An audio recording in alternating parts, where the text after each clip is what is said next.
अच्छा स्टूडेंट्स, जिस तरह ये क्वेश्चन मैंने आपको हल करवाया पास्ट पेपर से, तो इंशाल्लाह इसी तरह हम बकाया जो पास्ट पेपर्स हैं वो सारे के सारे सॉल्व करेंगे।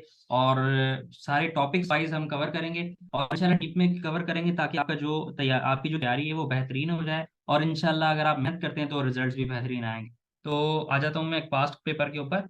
ये इस क्वेश्चन पूछा गया है, in the following function definition. Function definition मतलब जो बॉडी है ना, पैरामीटर, ये एक फंक्शन बना हुआ है इंट ऐड के नाम से। ठीक है, अब इसमें सारे टॉपिक कवर हो रहे हैं जो मैंने अभी भी आपको पढ़ाया है।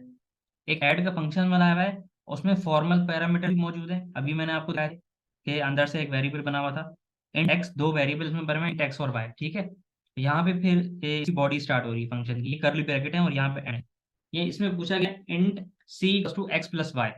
ठीक है, तो अब यहाँ पे रिटर्न सी करवाया, यानी इसकी वैल्यू रिटर्न होगी इन दोनों को प्लस करके, जो भी वैल्यू होगी। फॉर एग्जाम्पल एक्स में अगर इनपुट दिया था 4 और वाई में दिया जाता है 5, इन दोनों को प्लस करके सी में रिटर्न करवा देंगे वैल्यू।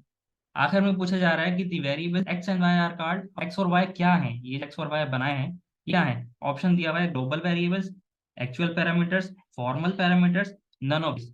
अब मैं आपसे पूछना चाहूंगा कि इसका जवाब क्या होगा।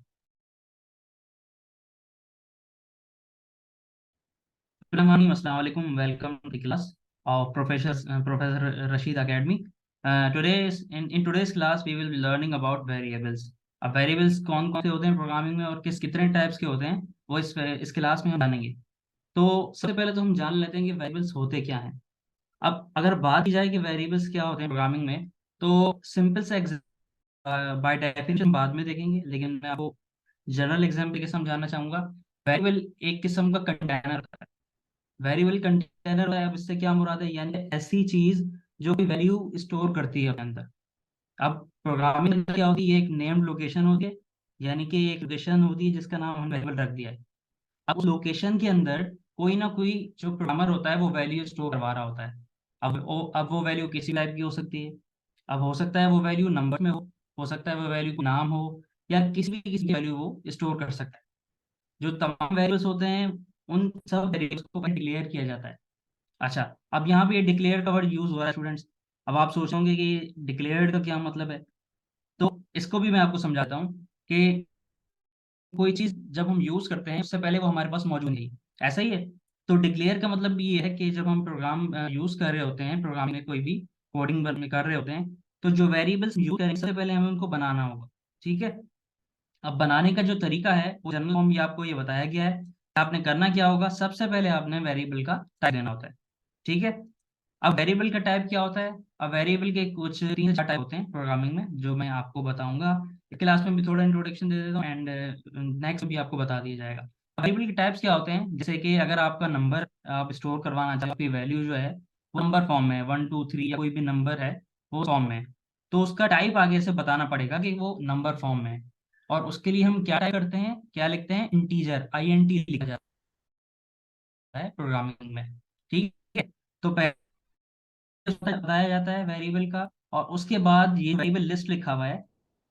इसका मतलब ये है कि या तो आपके पास एक वेरिएबल तो आपको एक वेरिएबल बना लेंगे, या आपके पास एक से ज्यादा वेरिएबल है तो कॉमा सेपरेटेड के साथ आप मल्टीपल वेरिएबल भी एक लाइन में बना सकते हैं, और उनका नाम आप उस पर यहाँ पे लिखेंगे। ठीक है, इसके एग्जाम्पल मैं आपको नीचे दिखा दूंगा कि किस तरह लिखना है, ये तो जस्ट जनरल फॉर्म। ठीक है, type must be valid data type plus modify. अब ये क्या है, जो भी आपके टाइप है वो वैलिड हो चाहिए, वो इंटीजर हो, स्ट्रिंग हो या फ्लोट हो, जो भी जो प्रोग्रामिंग में एक्सेप्टेबल है वो आप डेटा टाइप्स में बताएंगे। ठीक है, अब इस तरह इसी को हम आगे चलते हैं कि कौन कौन से टाइप हैं वेरिएबल्स के और उनको किस तरह डिक्लेयर किया जाता है। अच्छा, मैंने डिक्लेयर की करने की बात की, तो वेरिएबल डिक्लेरेशन किस तरह थी, जो मैंने आपको बताया कि सबसे पहले हम डेटा टाइप देते हैं वेरिएबल का। यहाँ पे इंटीजर लिखा हुआ है, IT का मतलब होता है इंटीजर डेटा, और इंटीजर डेटा होता है नंबर फॉर्म में। ठीक है, और मैंने आपको बताया कि कॉमा सेपरेटेड के साथ आप वेरिएबल बना सकते हैं, या अगर आप सिंपल एक वेरिएबल बनाना चाहें तब भी बना सकते हैं। अब मैं मिसाल देना चाहता हूँ कि अगर इस एग्जाम्पल को छोड़ के हम एक और जनरल एग्जाम्पल लेते हैं। अगर आपने अपने नाम का वेरिएबल बनाना है, तो नेम के लिए क्या इस्तेमाल होता है, कैरेक्टर्स इस्तेमाल होते हैं। अब कैरेक्टर्स क्या होते हैं, वर्ड ABCD वगैरह ये सारी चीजें होती हैं। तो उसके लिए हमें जो डेटा टाइप यहाँ यूज करना पड़ेगा वो स्ट्रिंग होगा, STRING स्ट्रिंग। ठीक है, यहाँ पे हमने जो है इंटीजर का बनाया है, इसका मतलब ये है कि हम इसके अंदर कोई ना कोई वैल्यू स्टोर करेंगे। अब यहाँ पे कितने वेरिएबल्स हैं, ये इंटीजर का हमने एक इंटीजर डेटा टाइप है, और यहाँ पे हमने जो वेरिएबल्स बनाए हैं उनका नंबर है 3, 1 2 3। अब इन तीनों वेरिएबल्स में अलग अलग वैल्यू होगी, ठीक है। आई के अंदर कुछ अलग वैल्यू होगी, जे के अंदर कुछ अलग वैल्यू होगी, एंड एल के अंदर कोई और वैल्यू स्टोर हो रही, ठीक है। अच्छा, अच्छा, इसी तरह एक और डेटा टाइप है, शॉर्ट है, यानी कि जो डेटा टाइप्स होते हैं जो आपका 4 बाइट स्टोर कर रहा है, या आप चाहते हो कि 4 से ज्यादा स्टोर करें तो उसके लिए हम डबल यूज करते हैं। इसी तरह ये जो उसके होते हैं मॉडिफायर्स होते हैं। हमने यहाँ पे डेटा टाइप तो बता दिया, लेकिन कौन सा कितना उसकी साइज कितनी होगी, हमने बोला शॉर्ट होगी, यानी 4 बाइट वो स्टोर कर रहा होगा, ठीक है। उसके बाद हमने वेरिएबल का यहाँ पे नाम लिख दिया। इसी तरह हमने ये भी बता दिया दूसरे वेरिएबल में कि वो साइंड होगा या अनसाइंड। अब अनसाइंड और साइंड जो वेरिएबल्स होते हैं वो सिंपली ऐसे वेरिएबल्स होते हैं। मैं आपको एग्जांपल देता हूँ कि एक एक वैल्यू है टीजर टाइप, जिसकी वैल्यू है 5। अब 5 पॉजिटिव है, हमने यहाँ पे कोई साइन नहीं लगानी। अगर हम मैथमेटिकली देखें, जब हम 5 लिखते हैं सिंपली, तो हमने वहां पे कोई वैल्यू नहीं लगानी होगी। मैं नोट पैड खोल के आपको यहाँ पे समझा देता हूँ।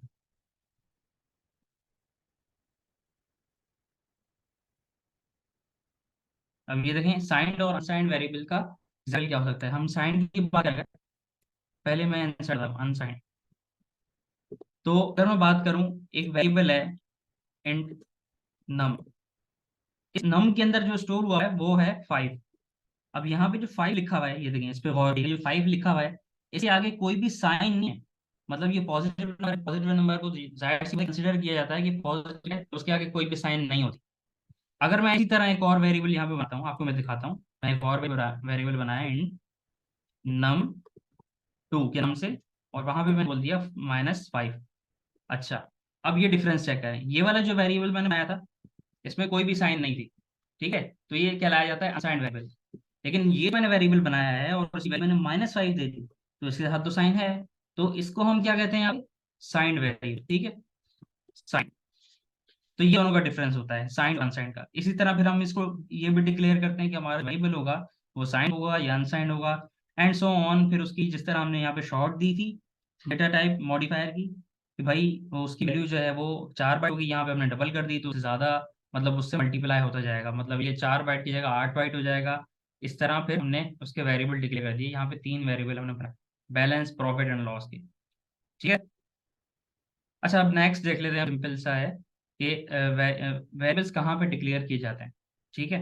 वेरिएबल्स हम देख तो लिए कि भाई किस तरह बनाते हैं, और जो है उनकी डेटा टाइप्स वगैरह क्या होते हैं, लेकिन वेरिएबल कहाँ पे बनाए जाते हैं वो भी हम देख लेते हैं, समझ लेते हैं, और कितने टाइप्स के वेरिएबल्स होते हैं वो भी इसमें मैं आपको बता देता हूँ। वेरिएबल्स जो होते हैं डिक्लेयर किए जाते हैं 3 तरीकों से या 3 जगहों पे, ठीक है। आप इनको 3 तरीके कह लें या 3 जगह कह लें, नो प्रॉब्लम, जस्ट आपको कॉन्सेप्ट समझ में आना चाहिए। अच्छा, जो पहला तरीका होता है वो होता है इनसाइड फंक्शंस। अब जब आप एक प्रोग्राम लिख रहे होते हैं और उसमें कोई ना कोई एक फंक्शन बना रहे होते हैं, और उस फंक्शन के अंदर अगर आपने वेरिएबल बनाया तो वो कहलाता है लोकल वेरिएबल। इसका एग्जांपल मैं नीचे दिखाऊंगा आपको कोड के जरिए, ठीक है। वो आपको क्या कहलाता है, लोकल वेरिएबल कहलाया जाता है, जो कि फंक्शन के अंदर वेरिएबल डिक्लेयर किया जाता है। ये बात याद रखिएगा, मैंने आपको बताया कि जो फंक्शन के अंदर बनाते हैं ना हम, उसको हम कहते हैं लोकल वेरिएबल। अच्छा, अगर आउट ऑफ ऑल फंक्शंस कोई भी फंक्शन है, किसी फंक्शन के अंदर हम नहीं बना रहे, फंक्शन के बाहर बना रहे हैं वेरिएबल्स, तो वो कहलाए जाते हैं considered as global variables. Okay, getting my point. अच्छा, उसके बाद है in the definition of the function parameters. अब जो फंक्शन बनाते हैं, फंक्शन के अंदर एक ब्रैकेट होता है, उस ब्रैकेट के अंदर पैरामीटर्स होते हैं, उस वहां पे भी जो है वेरिएबल्स डिक्लेयर किए जाते हैं, और उनको कहा जाता है फॉर्मल पैरामीटर्स। कोई बात नहीं है, घबराने की जरूरत नहीं है, ये तीनों तरीके मैं आपको नीचे दिखाने वाला हूँ, तो कोडिंग के जरिए आपको समझ आ जाएगा। अब हम बात कर लेते हैं लोकल वेरिएबल्स की। थोड़े से जो उनके की पॉइंट्स है वो देख के हम कोड पे आ जाते हैं। अच्छा, अगर बात की जाए variables that are declared inside a function, वो होते हैं आपके लोकल वेरिएबल। मैंने आपको बताया जो फंक्शन के अंदर बनते हैं। Variables are also referred as automatic variables. अब ये वेरिएबल्स जो है इनको हम एक और इनका जो है वो नेम भी होता है, also known as automatic variables. अब इनका स्कोप जो होता है लिमिटेड टू फंक्शन होता है, ठीक है। स्कोप की बात की जाए तो आउटसाइड ऑफ द फंक्शन जो हम बनाते हैं, जो ब्लॉक ऑफ कोड होता है, उससे बाहर नहीं जाता, ठीक है। मैं ये ब्लॉक ऑफ कोड भी दिखाऊंगा अभी आपको, और उसके अलावा वो भी समझ में आ जाएगा कि स्कोप लिमिटेड किस तरह है, ठीक है। अच्छा, लाइफ टाइम लोकल वेरिएबल्स जो हैं वो क्या होते हैं, local variables is created upon entry into its block and destroyed upon exit. अब ये एंट्री अपॉन, ये जो लिखा हुआ है एंट्री इनटू इट्स ब्लॉक, ये वाली क्या चीज़ है, मतलब इसका ये है कि जैसी उनका जो स्कोप है, जैसे फंक्शन स्टार्ट होता है उनका स्कोप स्टार्ट हो जाता है, जैसे ही फंक्शन की पैरामीटर बॉडी क्लोज होती है, उनका जो स्कोप है वो खत्म हो जाता है, मतलब उसकी एग्जिस्टेंस जो है वो उसी ब्रैकेट्स के अंदर होती है जो ब्रैकेट्स दिए गए होते हैं। ठीक है, ये फॉर एग्जांपल मैं आपको यहाँ पे भी दिखाता हूँ, ये ब्रैकेट है फंक्शन की, समझे, यहाँ से स्टार्ट हुआ फंक्शन, यहाँ पे एंड हो गया। ये जस्ट मैं जनरली समझा रहा हूँ, ये बॉडी के जरिए। यहाँ पे इसकी जो स्टार्टिंग हुई फंक्शन की, यहाँ से स्टार्ट हुआ, यहाँ पे खत्म हो गया। अब जो वेरिएबल मैं यहाँ पे बनाया था, फॉर एग्जाम्पल मैंने लिखा इंट एक्स, ठीक है, इंट एक्स मैंने बनाया था। अब ये वेरिएबल जो है वो इस बॉडी के बाहर एक्सेसिबल नहीं होगा, उसको वो फंक्शन यहीं तक लिमिटेड रखेगा, बाहर उसको जो है वो उसको एक्सेस नहीं कर सकता आपका प्रोग्राम। ठीक है, अब ये आ गया कोड। कोड का एग्जांपल है लोकल वेरिएबल का। अगर देखा जाए यहाँ पे एक फंक्शन बना हुआ है वॉइड फंक्शन, जो कि फंक्शन का नाम रखा है हमने फंक वन, यानी फंक्शन वन। ठीक है, हमने एक वेरिएबल बनाया है इंटीजर एक्स के नाम से और उसको वैल्यू असाइन कर दी 10। फॉर एग्जाम्पल अगर मैं बाहर प्रिंट कराना चाहता हूँ या इसकी वैल्यू एक्सेस करना चाहता हूँ, तो ये एक्सेसिबल नहीं होगी, ये लिमिटेड टू बॉडी ही होगा। इसी तरह दूसरा एग्जाम्पल है, एक मैंने फंक्शन बनाया है फंक टू के नाम से, और यहाँ पे मैंने एक वेरिएबल बनाया कि एक्स, और यहाँ पे अनसाइंड वेरिएबल बना के मैंने उसको वैल्यू दे दी। तो ये वैल्यू भी सिर्फ इसी के अंदर अगर मैं प्रिंट कराना चाहूँ फंक्शन के अंदर तो हो जाएगी, लेकिन अगर बाहर मैं इसको एक्सेस कराना चाहूँ तो वो एक्सेसिबल नहीं होगी। ठीक है, तो उम्मीद करता हूँ कि लोकल वेरिएबल का कॉन्सेप्ट बहुत अच्छे से क्लियर हो गया होगा। उसके बाद हम ग्लोबल वेरिएबल्स को देख लेते हैं। तो अगर बात की जाए ग्लोबल वेरिएबल्स की, तो ग्लोबल वेरिएबल्स जो होते हैं वो जनरली बनाए जाते हैं, यानी कि आउटसाइड ऑफ ऑल फंक्शंस। ये मैंने आपको बताया भी था। वापस आ जाऊं, तो यानी कि इनके जो स्कोप होता है वो थ्रू आउट दी पूरी प्रोग्राम में होता है। फॉर एग्जांपल हमने एक, जिस तरह यहाँ पे मैं दोबारा वापस आता हूँ, यहाँ पे मैंने फंक्शन बनाया था। अब ये एक्स यहाँ पे बनाया है, ये एक्स मैं यहाँ पे अब नहीं बनाऊंगा। तो वो एक्स कहाँ पे बनाऊंगा, फंक्शन के ऊपर, यहाँ पे कहीं बना हुआ होगा इस जगह पे। जब वो यहाँ पे बना है तो वो इस फंक्शन के अंदर भी एक्सेसिबल है, इस फंक्शन के बाहर कहीं भी एक्सेसिबल है, क्योंकि बाहर बनाया गया है तो ये इसके अंदर भी एक्सेसिबल है और बाहर भी एक्सेसिबल हो। तो ये होता है आपका ग्लोबल वेरिएबल। ठीक है, they will hold their value throughout the program's execution, जब तक प्रोग्राम चल रहा है, जब जहाँ से स्टार्ट हुआ है, कहीं पे भी आप उसको एक्सेस करना चाहें वो एक्सेस हो सकता है। ठीक है, तो ग्लोबल वेरिएबल्स वो होते हैं। You create global variables by declaring them outside any function. वही बात है कि आप उसको फंक्शन के बाहर बनाते हैं और वो फिर कहीं भी आप उसको एक्सेस कर सकते हैं। अच्छा, बेस्ट प्लेस क्या है? The best place to declare global variable is top of the program. अब जहां से आपका प्रोग्राम स्टार्ट हो रहा है, जो जिस तरह मैंने आपको ये अभी कोड दिखाया था, कि जहां से आपका प्रोग्राम स्टार्ट हो रहा है, फॉर एग्जाम्पल जहां से स्टार्ट हो रहा है, तो आपने यहीं पे स्टार्ट नहीं, यानी कि जो टॉप मोस्ट पोजीशन होगी ना, आपने वहां पे ग्लोबल वेरिएबल्स बनाने, ताकि वो हर एक्सेसिबल हो सके, मतलब बेस्ट चॉइस होती है आपके लिए ग्लोबल वेरिएबल्स बनाने के लिए। तो ये एग्जाम्पल भी है सी प्लस प्लस का आपके, स्पेशली ये देखें आपने क्या करना है, ग्लोबल वेरिएबल इस तरह बने, जैसे ही आप फंक्शन अपना प्रोग्राम में स्टार्ट करते हैं, इंक्लूड stdu यानी स्टैंडर्ड io डॉट एच, ये स्टैंडर्ड लाइब्रेरी है, तो ये जरूर होती है सी प्लस के प्रोग्राम में। जैसे हम ये स्टार्ट करेंगे उसके बाद हमने वेरिएबल बनाया एंड काउंट के नाम से। अच्छा, ये हमने यहाँ पे जो आगे लिखा हुआ है ना, ये कमेंट कहलाता है। अब एक चीज आ गई तो मैं बताता हूँ, ये कमेंट कहलाता है। मैंने कमेंट में लिख दिया कि ये ग्लोबल वेरिएबल है। अब ये जो वेरिएबल है, अब ये देखिए आप फंक्शन के और उसके अंदर यहाँ पे बेस एक्सेस हो रहा है, ये नजर आ रहा है आपको, ये काउंट सेम वेरिएबल है। ये हमने इस फंक्शन के अंदर भी यूज किया। इंट मैंने एक फंक्शन बनाया है, यहाँ पे हमने उसको यूज किया है। ठीक है, इसी तरह फिर आपको देखेंगे कि यहाँ पे एक और फंक्शन बना हुआ है फंक टू, और यहाँ पे भी ये वेरिएबल यूज हो रहा है, जबकि ये बनाया हमने ऊपर है। ठीक है, क्लियर हो रही है बात? लेकिन अगर हमने ऊपर नहीं बनाया होता, किसी फंक्शन के अंदर बनाया होता और हम उसको बाहर कहीं यूज कर रहे होते, तो वो एक्सेसिबल नहीं होता। ठीक है, तो ये थे हमारे ग्लोबल वेरिएबल। फंक्शनल जो फॉर्मल पैरामीटर्स जो होते हैं वो सिंपली आपके यहाँ पे बनाए जाते हैं। जो आपका फंक्शन होता है उसके जो ब्रैकेट होते हैं ना, ब्रैकेट, उसके अंदर आप पैरामीटर दे देते हैं, तो वो भी वेरिएबल होते हैं। तो यहाँ तक आज का टॉपिक था कि वेरिएबल्स क्या होते हैं और वेरिएबल्स कितने टाइप्स होते हैं, कहाँ पे बनाए जाते हैं और किस तरह एक्सेस किया जाता है, डेटा टाइप्स वगैरह। तो इससे ही रिलेटेड पास्ट पेपर्स में क्वेश्चन आया था, तो वो मैं आज आपको सॉल्व कराऊंगा। ये टॉपिक मैंने आपको इसलिए करवाया कि आपको वो क्वेश्चन देख के ही आपको समझ में आ जाए कि वो किस तरह सॉल्व होगा। तो आ जाता हूँ मैं एक पास्ट पेपर के ऊपर। ये इस क्वेश्चन पूछा गया है, in the following function definition. Function definition मतलब जो बॉडी है ना, पैरामीटर, ये एक फंक्शन बना हुआ है इंट ऐड के नाम से। ठीक है, अब इसमें सारे टॉपिक कवर हो रहे हैं जो मैंने अभी भी आपको पढ़ाया है। एक ऐड का फंक्शन बनाया हुआ है, उसमें फॉर्मल पैरामीटर भी मौजूद है, अभी मैंने आपको बताया कि अंदर से एक वेरिएबल बना हुआ था इंट एक्स, दो वेरिएबल में बने हुए इंट एक्स और वाई। ठीक है, यहाँ पे फिर इसकी बॉडी स्टार्ट हो रही है फंक्शन की, ये करली ब्रैकेट है और यहाँ पे एंड। ये इसमें पूछा गया int C to X plus Y.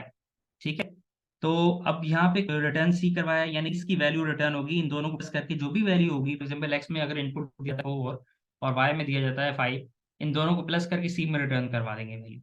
आखिर में पूछा जा रहा है कि the variable X and Y are called, X और वाई क्या है, ये एक्स और वाई बनाए हैं क्या है। ऑप्शन दिया हुआ है global variables, actual parameters, formal parameters, none of this. अब मैं आपसे पूछना चाहूंगा कि इसका जवाब क्या होगा। तो एग्जैक्टली आपका जवाब होना चाहिए फॉर्मल पैरामीटर्स, क्योंकि हमने देखा था कि जो वेरिएबल्स फंक्शन के अंदर बने हैं, फंक्शन के जो पैरामीटर्स उसके जो ब्रैकेट होते हैं उसके अंदर बनाए जाते हैं वेरिएबल्स, उनको हम फॉर्मल पैरामीटर्स कहते हैं। अगर ये क्वेश्चन फॉर एग्जाम्पल इस तरह होता, मैं आपको यहाँ पे नोट पर जल्दी से थोड़ा सा समझा देता हूँ एक और। मैं एक फंक्शन बना लेता हूँ फंक वन के नाम से, और मैंने यहाँ पे क्या किया, कुछ भी एक वो स्टार्ट किया, अपना पैरामीटर स्टार्ट, उसकी ब्रैकेट स्टार्ट किया, और यहाँ पे मैंने आके एक में क्वेश्चन लिख देता हूँ इंट एक्स। और अगर पूछा जाता कि इसमें जो एक्स है वो ग्लोबल वेरिएबल है, लोकल वेरिएबल है, क्या है, तो आप यहाँ पे क्या बोलेंगे सिंपली कि ये क्या है आपका लोकल वेरिएबल। लोकल वेरिएबल यानी कि जो एक्सेप्टेबल सिंपली सिंपली आपके कहाँ पे, सिर्फ फंक्शन के अंदर। अब वो बॉड फंक्शन के बाहर नहीं जाएगा। अब आप यहाँ पे कौन सा चूज करते हैं, अगर ये वाला क्वेश्चन यहाँ पे होता तब आप चूज करते हैं यहाँ पे फॉर एग्जाम्पल यहाँ पे लोकल का वो नहीं है, लेकिन ग्लोबल फिर आप क्या करते हैं नन ऑफ दीज, क्योंकि ऑप्शन नहीं है तो आप बोलते हैं none of these. So I think आपको इसका कॉन्सेप्ट क्लियर हो गया होगा। अच्छा स्टूडेंट्स, जिस तरह ये क्वेश्चन मैंने आपको हल करवाया पास्ट पेपर से, तो इंशाल्लाह इसी तरह हम बकाया जो पास्ट पेपर्स हैं वो सारे के सारे सॉल्व करेंगे, और सारे टॉपिक्स वाइज हम कवर करेंगे, और इंशाल्लाह डीप में कवर करेंगे, ताकि आपका जो तैयार आपकी जो तैयारी है वो बेहतरीन हो जाए, और इंशाल्लाह अगर आप मेहनत करते हैं तो रिजल्ट्स भी बेहतरीन आएंगे।